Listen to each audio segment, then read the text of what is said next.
Okay, guys, we got a short and sweet one here today. Chapter 1-6, Rewriting Formulas. So what we're going to have is some word problems, and I'm actually going to give you the formulas for them, although you should try and... Actually, for these examples, I wouldn't expect you to come up with the formulas, so never mind. I'm going to give you the formula, and then when we say rewrite it, we're going to look to...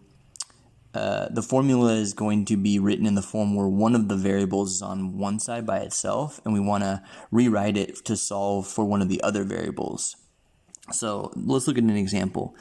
Buabuspa lives in Bangkok, and as you guys all know, we measure temperature here in degrees Celsius. Let me tell you, that took some getting used to for me coming from the US, where we measure in Fahrenheit. I'm finally adjusted. Well, she goes to visit her friend, Bethany, who lives back where I used to live in Los Angeles. So Bethany lives in Los Angeles, California, in the United States. And over there, we use the Fahrenheit scale for measuring temperature.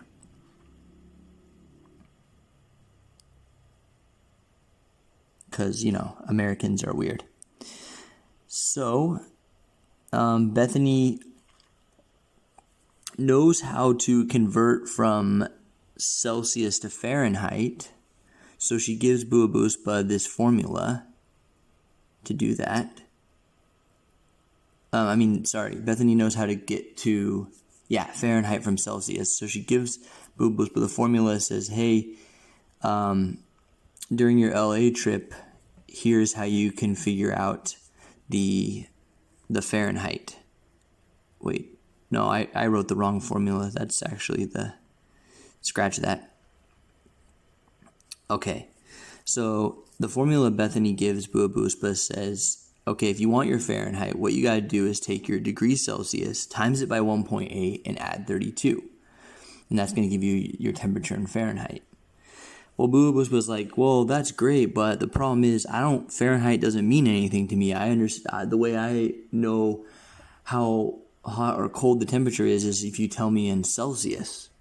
So what Buabuspa really wants is a formula where, she looks at her app and, well, first of all, if you have an app, it's going to convert Fahrenheit and Celsius for you, so you don't even need this. But let's say she was given the temperature in Fahrenheit. She wants to convert it to Celsius, so she kind of knows, oh, okay, right, it would be, 28 degrees Celsius. I know how that feels.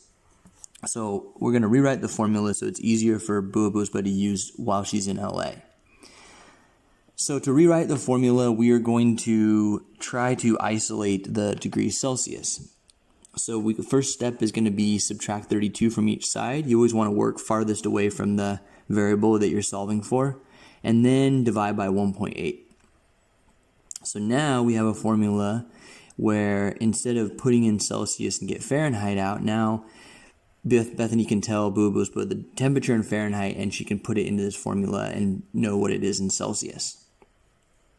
Okay, this is called rewriting the formula, where you have a formula with variables and you do your algebra so that you rewrite it with a different variable by itself. All right, let's look at one more example. So Suvita uses the formula T equals 33 times V over X plus 33. And you're wondering what these things are. Well, let me tell you. This formula you can use to determine, which by the way, I don't expect you guys to know these formulas. I'm giving you the formulas. You just have to be able to rewrite them using the algebra. So this formula says how long T in minutes, so T is going to be time, how long T in minutes she can dive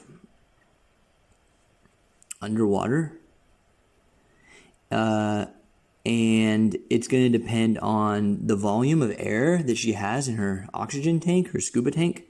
So that's where the V comes in, the volume of oxygen or air that she has in the tank. And it also depends on how deep you are, right? Like the deeper you are underwater, the less time you can stay down there. So the other variable X is feet below sea level. So the idea here is you know the volume, you know the feet, and you how deep below sea level you are in feet, and you would plug those in for V and X respectively and get the time. But let's say Suvita is trying to fill up her tank for a certain amount of time. Maybe she wants to be down there for 30 minutes, and she knows that her depth, she wants to dive to like 300 feet. Well, this formula is not as useful because she really wants to calculate the volume. That's what she really wants to know based on her time and her depth. So we could help her if we could rewrite the formula for volume in terms of X and T. And what that means, those words, the formula for V in terms of X and T. It means get V by itself with X and T on the other side. So if we want to get V by itself, the first step we should do is multiply by X plus 33, that denominator there. And we distribute using the multiplication property of distribution, and we get T times X plus 33T equals 33V, and then the last step to divide by 33.